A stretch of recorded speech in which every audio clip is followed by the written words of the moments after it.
કેમ છો વિદ્યાર્થી મિત્રો? આજે આપણે એકતા હાઈસ્કૂલમાંથી હિન્દી વ્યાકરણની અંદર સંજ્ઞા લઈને આવીશું. પહેલા પણ મેં એક વખતે સંજ્ઞા તમને ભણાવી હતી. વિદ્યાર્થીઓ ધ્યાનથી સાંભળજો. પહેલા મેં તમને એક વિડીયો મૂક્યો હતો સંજ્ઞાનો, અને આજે ડીપમાં એટલે કે ધોરણ 9 માં પણ ચાલે તેવું સંજ્ઞાનો એક વિડીયો છે. એ પણ ધ્યાનથી જોજો. કેટલાકની પરીક્ષા લીધી હતી, એમાં કેટલાકને 6 માર્ક હતા, કેટલાકને 8 માર્ક હતા, કેટલાક વિદ્યાર્થીઓને 10 માંથી 10 પણ હશે. નો ડાઉટ, કાંઈ વાંધો નહીં. સરસ. એ તમામ વિદ્યાર્થીઓને 10 માંથી 10 આવ્યા કે તમામ વિદ્યાર્થીઓને કોંગ્રેચ્યુલેશન.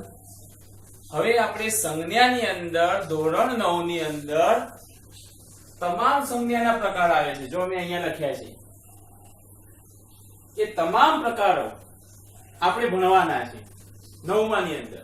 10મા ની અંદર ફક્ત 5મો વિભાગ જે કહીએ છીએ આપણે 5મો પ્રકાર એ ભાવવાચક છે. એ આપણે 10મા ની અંદર ભણવાનું છે. ફક્ત 10માં જ ભાવવાચક આવે છે. તો ખાસ ધ્યાન રાખજો વિદ્યાર્થી મિત્રો. પહેલા તો સંજ્ઞા શું કહેવાય એ સંજ્ઞાની આપણે વ્યાખ્યા ખાસ ધ્યાનમાં રાખવાની છે. વ્યાખ્યા એટલે પરિભાષા. બરોબર? તો અહીંયા આપણે પરિભાષા લખી દઈશું.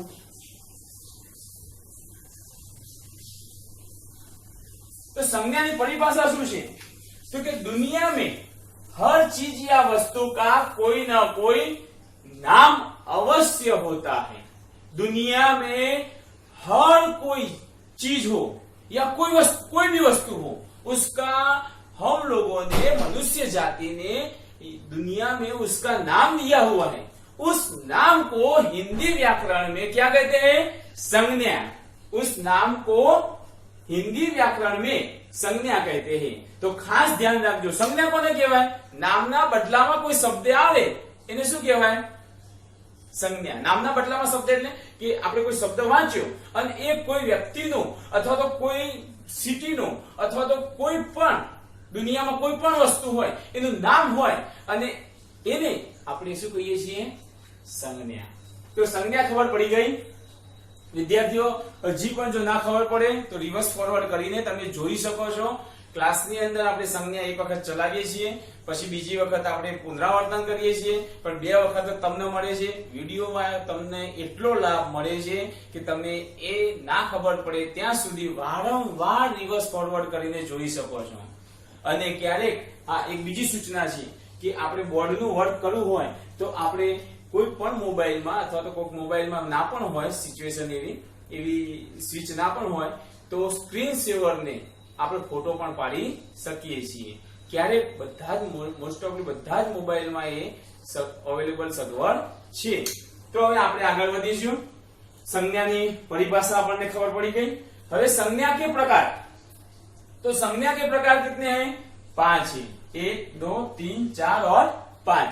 परीक्षा में मैंने पूछा था संज्ञा का प्रकार कितने हैं, तो कई विद्यार्थियों ने उसका जवाब सही दिया था.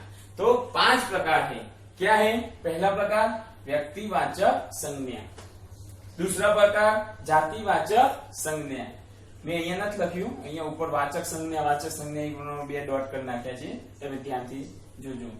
द्रव्यवाचक. तीसरा प्रकार है द्रव्यवाचक संज्ञा.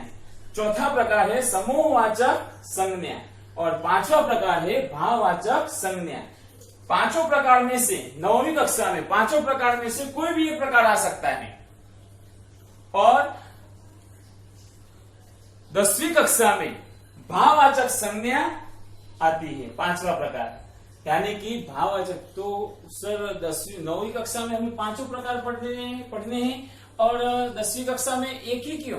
लेकिन भाववाचक 10वीं कक्षा में भाववाचक संज्ञा बनाने के लिए भी आती है और बताने के लिए भी आती है. तो ध्यान से सुनिएगा 10वीं और 9वीं कक्षा के विद्यार्थी छात्र. देखते हैं आगे हम. व्यक्तिवाचक संज्ञा એટલે दुनिया में जो भी व्यक्ति है, जो नामचीन है, जो नामांकित है, उस व्यक्ति का नाम होता है. मैं मान लो कि मेरा नाम, मैं सामने खड़ा हूं और आप कहे कि ये, तो व्यक्तिवाचक हो जाता है. अकेला यही तो व्यक्तिवाचक हो जाता है। लेकिन हम तीसरे व्यक्ति की बात कर रहे हो और वो व्यक्ति हाजिर ही नहीं है, तो आप उसको निर्देश करते हुए कहते हैं तो वो व्यक्तिवाचक बन जाता है। वरना मेरा नाम, आपका नाम, दुनिया में दूसरों का भी नाम है ऐसा, तो वो जातिवाचक बन जाता है। तो ध्यान रखिएगा, व्यक्तिवाचक संज्ञा में गांधी जी, तो कौन से गांधी जी? राष्ट्रपिता का महात्मा गांधी जी। भगत सिंह, शहीद हो गए वो भगत सिंह। गंगा नदी भारत में एक ही बहती है, दुनिया में एक ही बहती है, तो उसको भी व्यक्तिवाचक संज्ञा कहते हैं। और भावनगर दुनिया में, भारत में जो गुजरात है उसमें एक ही गांव, एक ही शहर है, तो इसीलिए वो भी व्यक्तिवाचक संज्ञा कहा जाता है। हाँ, लेकिन जातिवाचक संज्ञा में भावनगर नहीं आएगा, लेकिन शहर आएगा। तो जातिवाचक संज्ञा में देखिए पहाड़ तो कई है, तो जातिवाचक में होता है। नदी कई है, तो नदियां हम कहते हैं, बहुवचन भी कर सकते हैं उसका, तो नदियां, नदी, वो भी एक जातिवाचक संज्ञा है। शहर, वो भी एक जातिवाचक संज्ञा है। कई सारे शहर हैं। गांव, कई सारे गांव हैं, तो वो भी जातिवाचक संज्ञा कहते हैं। अब तीसरा प्रकार है द्रव्यवाचक संज्ञा, यानी कि दुनिया में जो भी खाया जाता है या फिर द्रव्य की तरह हो, वस्तु, मनुष्य नहीं, द्रव्य की तरह हो। शहर द्रव्य नहीं आता, शहर, उस सारे शहर को मिलाकर एक नाम दिया गया है, इसलिए वह जातिवाचक है। तो गेहूं, तेल, घी, कच्चा तेल, पेट्रोल, डीजल, वो सब किस में आता है? द्रव्यवाचक संज्ञा में। मैंने क्यों पेट्रोल और डीजल कहा? क्योंकि मैंने आगे कहा था ना आपको कि खाया जाता है, ऐसे द्रव्य नहीं, ऐसा नहीं है। दुनिया में जो चीज बनी है, लोखंड, सोनू, तांबू, वह सब किसमें आते हैं? द्रव्यवाचक संज्ञा में। और आगे देखते हैं हम चौथा प्रकार, समूहवाचक संज्ञा, यानी कि ये इन सबका समूह हो और उस समूह का कोई एक शब्द दिया गया हो, तो उसको क्या कहते हैं? समूहवाचक संज्ञा। तो देखते हैं, जो बकरियां होती है या फिर भेड़ होती है, भेड़ बकरियां, तो उसको हम क्या कहते हैं? भेड़। समूह होती है ना, इसलिए उसको भेड़ कहते हैं। और जो गायों का समूह होता है,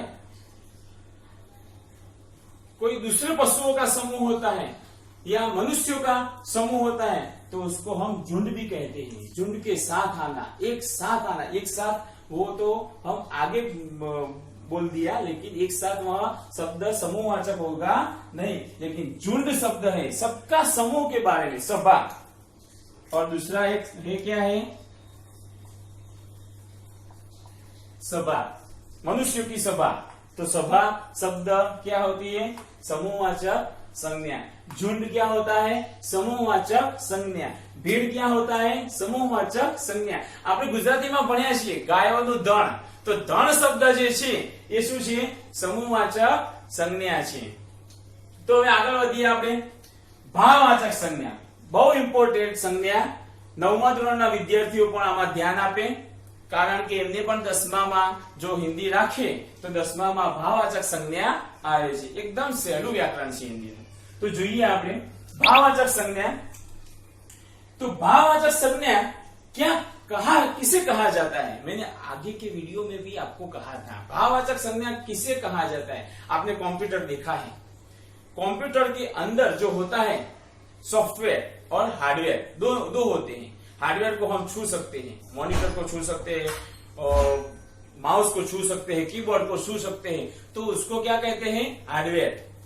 और जिसे छू नहीं सकते, अंदरूनी जो प्रोग्राम होते हैं, प्रोग्राम यानी सॉफ्टवेयर, उसको हम छू नहीं सकते, महसूस कर सकते हैं, उसको देख सकते हैं, लेकिन छू नहीं सकते, तो वह क्या है? भाववाचक है। और